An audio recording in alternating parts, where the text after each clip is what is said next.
கண்ணெதிரே தோன்றினாள். இன்னைக்கு காலையில இருந்து இப்ப வரைக்கும் என்கிட்ட கூட அவ பேசவே இல்லை. சார், சிவா சார் என்கிட்ட பேசினாரு.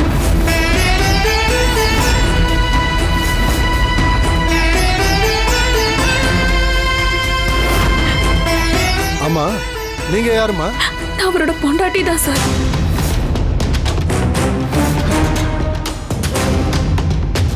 அவர் கடைசியா உங்ககிட்ட அவரோட நம்பர்ல இருந்து பேசினாரா? இல்ல சார், ஏதோ ஒரு புது நம்பர்ல இருந்து பேசினாரு. அவர் பேசின அந்த நம்பர் இருந்தா கொடுங்க, நான் ட்ரேஸ் பண்ணி பார்க்கறேன். இருங்க சார். மச்சான் இருமணி. ஐயோ, நானும் அத்தையும் அந்த ஆப்ல சிவாவோட வாய்ஸ்ல பேசினதுதான் இவ சொல்றாளோ. நாமளே அம்மா கிட்ட இருந்து தப்பிக்க ஐடியா பண்ணி சிவா மாதிரி பேசி தொலைச்சா நம்மள மாட்டி விட்டுருவா போல.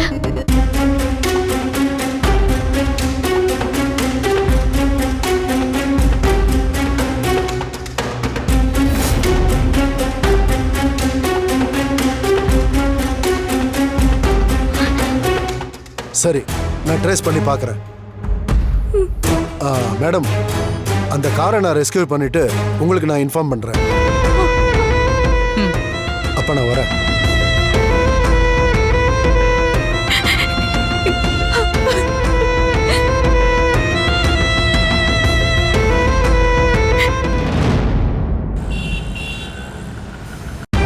Sir sir sir sir, madam எந்த தப்பும் பண்ணல சார். என்ன நீ பேசுற?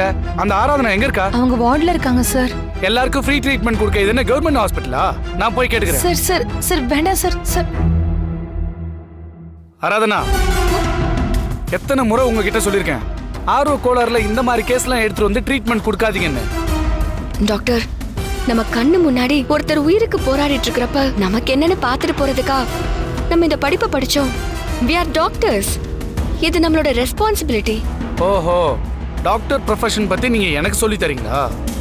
வர வர உங்க பேச்சும் ஜாஸ்தி ஆயிடுச்சு, உங்க திமிரும் ஜாஸ்தி ஆயிடுச்சு. என்னோட மனசாட்சிக்கு தெரிஞ்சு நான் எந்த தப்பும் பண்ணல. நீங்க சொல்ற மனசாட்சி மண்ணாங்கட்டி எல்லாம் கேட்கறதுக்கு எனக்கு டைமும் இல்ல, அந்த அளவுக்கு எனக்கு பொறுமையும் இல்ல. நீங்க யாரை கேட்டு இந்த கேஸை ஹேண்டில் பண்ணீங்க? என்கிட்ட ஒரு வார்த்தை பர்மிஷன் கேட்டீங்களா? என்ன டாக்டர், கண்ணு முன்னாடி அடிபட்டு ஒருத்தவங்க உயிருக்கு போராடிட்டு இருக்கிறப்ப நான் ட்ரீட்மெண்ட் பண்ணாம அந்த நேரத்துல எப்படி டாக்டர் உங்ககிட்ட வந்து நான் பெர்மிஷன் கேட்டுட்டு இருக்க முடியும்? என்கிட்ட நீங்க பெர்மிஷன் கேட்டு தான் ஆகணும். ஏன்னா இந்த ஹாஸ்பிட்டலை இல்லாதவங்களுக்கு கட்டி வைக்கல, அதை முதல்ல புரிஞ்சுக்கோங்க. இலவசமா ட்ரீட்மெண்ட் பார்க்கறதுக்கு தான் கவர்மெண்ட் ஹாஸ்பிட்டல் இருக்கு. இங்க வரவங்க ஒவ்வொருத்தரையும் பேஷண்டா பார்க்க கூடாது, எல்லாரையும் பணம் காய்க்கிற மரமா தான் பார்க்கணும். அதுக்கு தான் இவ்வளவு பெரிய மல்டி ஸ்பெஷாலிட்டி ஹாஸ்பிட்டல் கட்டி வச்சிருக்கோம். நீங்க என்னடானா இதை பத்தி எதுவுமே யோசிக்காம ஏதோ ஃப்ரீ கேம்ப் நடத்துற மாதிரி ரோட்ல போற வரவங்க எல்லாம் கூப்பிட்டு வச்சு ட்ரீட்மெண்ட் பண்ணிட்டு இருக்கீங்க. இந்த சமூக சேவையெல்லாம் உங்க காசுல பண்ணணும், யார் வீட்டு காசையை எடுத்து இப்படி பண்ணாதீங்க. இல்ல, நீங்க தப்பா புரிஞ்சிட்டு இருக்கீங்க. நீங்க நினைக்கிற அந்த அர்த்தத்துல நான் இதெல்லாம் பண்ணல. பின்ன எந்த அர்த்தத்துல இதெல்லாம் பண்ணீங்க? உங்களோட இதே தொல்லையா போச்சு. போன மாசம் மட்டும் நீங்க ஃப்ரீயா ட்ரீட்மெண்ட் கொடுத்த லிஸ்ட்ல 7 பேர் இருக்காங்க. உங்களோட சம்பளத்துல நான் கழிச்சா கூட இந்த அமௌண்ட்டை என்னால டேலி பண்ணவே முடியாது. இவங்களுக்கெல்லாம் ட்ரீட்மெண்ட் பண்ண பணம் எல்லாத்தையும் நான் எப்படி ரிட்டர்ன் எடுக்கிறது? போதும் சார், நீங்க இப்படி என்ன ட்ரீட் பண்ற அளவுக்கு நான் அப்படி எந்த தப்பும் பண்ணல. என்னோட கடமையை தான் செஞ்சேன். இது எல்லாமே ஃப்ரீயா பண்ணது மாதிரி நீங்க பேசுறீங்க. நம்மள சுத்தி எவ்வளவோ சேஞ்சஸ் நடந்தாலும் உங்கள மாதிரி ஒரு சிலர் சேஞ்ச் ஆகாததுனால தான் எங்கள மாதிரி ஒழுங்கா கடமையை செய்யற டாக்டருக்கும் கெட்ட பேர் வருது. ஆக்சுவலி என்னோட டியூட்டியை செய்ய விடாம தடுத்தீங்கன்னு நான் நினைச்சா உங்க மேலேயே ஆக்ஷன் எடுக்க முடியும். எப்போ நீங்க எனக்கே புத்தி சொல்ற அளவுக்கும் என்னைய மிரட்டுற அளவுக்கும் வந்துட்டீங்களோ, இனி இந்த ஹாஸ்பிட்டல்ல உங்களுக்கு வேலை இல்ல. இங்க இருந்து நீங்க உடனே கிளம்புங்க. நர்ஸ், இப்ப இவங்க யாருக்கு ட்ரீட்மெண்ட் கொடுத்தாங்களோ அவங்களையும் சேர்த்து இவங்க கூடவே அனுப்பி வச்சிருக்கேன். Okay sir.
இந்த மலையில இருக்கிற ரோட்ல இருந்து தான் கார் நிலத்தடுமாறி உருண்டு இங்கே விழுந்திருக்கு.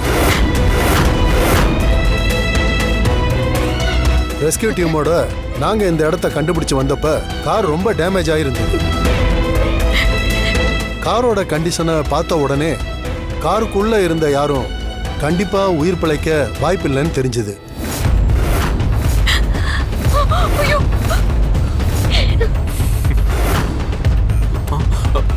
பட் கார் கிட்ட நாங்க வந்து பார்த்தப்ப காருக்குள்ள யாரும் இல்லை மேடம்.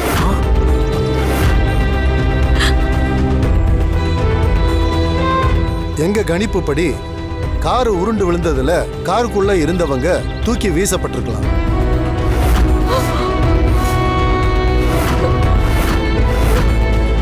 இந்த மலையை சுத்தி மரங்களும் செடிகளும் பள்ளங்களும் ரொம்பவே அதிகமா இருக்கிறதுனால உடனடியா கண்டுபிடிக்கிறது ரொம்ப சிரமமா இருக்கு.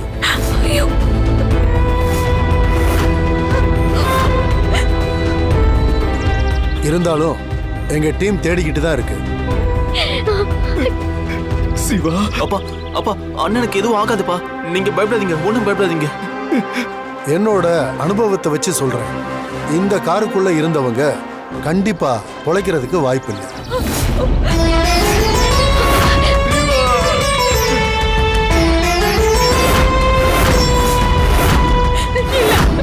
இல்ல என் சிவாக்கு ஒண்ணு ஆயிருக்காது. என் சிவாக்கு ஒண்ணு ஆயிருக்காது.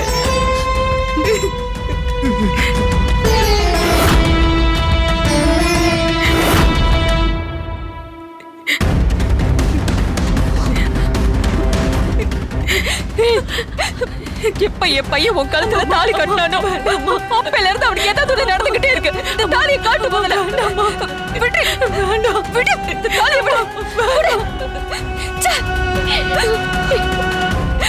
என் வயிறு அறிஞ்சு சொல்றேன், என் பிள்ளைக்கு மட்டும் ஏதாவது ஒண்ணு ஆச்சு உன்னை சும்மாவே விட மாட்டேன்.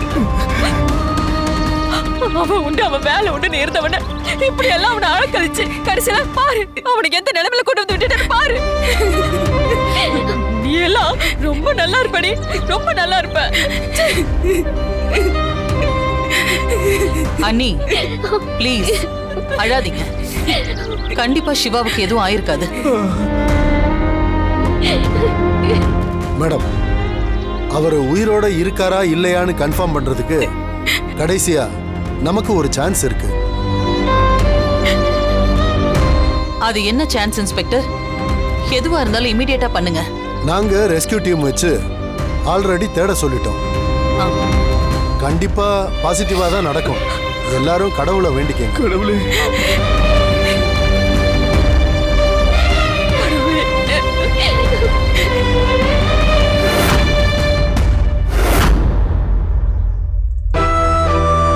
இங்க பாரு, அழாத இந்து, நம்ம பையனுக்கு ஒண்ணும் ஆகாது, அழாத இந்து.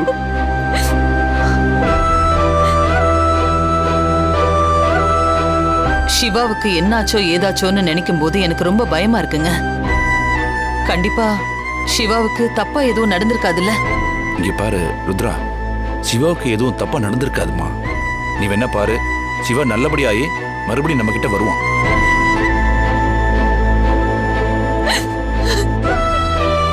அழாத இந்து. அத்தை, நீங்க ஃபீல் பண்ணாதீங்க. உங்களை இப்படி பார்க்கிறதுக்கு எனக்கு ரொம்ப கஷ்டமா இருக்கு. அதான் ரெஸ்கியூ பண்ண இடத்துல சிவா அங்க இல்லைன்னு சொல்லிட்டாங்கல்ல. நீ என்னதான் எனக்கு ஆறுதல் சொன்னாலும் என் பிள்ளைய பார்க்காம அவனுக்கு என்ன ஆச்சுன்னு தெரியாம என்னால எப்படி அனிதா நார்மலா இருக்க முடியும்?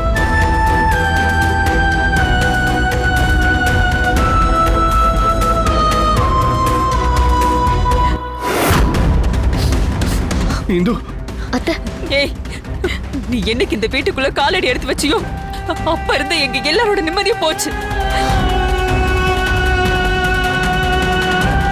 நீ யாருன்னு இன்ஸ்பெக்டர் கேட்டதுக்கு நான் அவர் பொண்டாட்டின்னு மட்டும் நல்ல வக்கனையா சொல்ல தெரியுதுல, அதுக்கு மட்டும் வாய் வருதுல. இன்னைக்கு என் பையனை காணாம நாங்க எல்லாரும் இப்படி உட்கார்ந்து அழுதுட்டு இருக்கோம். அதை பார்க்கும்போது உன் மனசு குளு குளுன்னு இருக்கா? நீ நினைச்சது நடந்துருச்சுல. இந்து, சக்தி பாவமா, அவ என்ன பண்ணுவா சொல்லு? நீ கொஞ்சம் பொறுமையா இரு. நம்ம சிவாவை பத்தி கண்டிப்பா நல்ல தகவல் தான் வரும். ஐயா சாமி, இந்த பாவ புண்ணிய பாக்குறதெல்லாம் உங்களோட வச்சுக்கோங்க.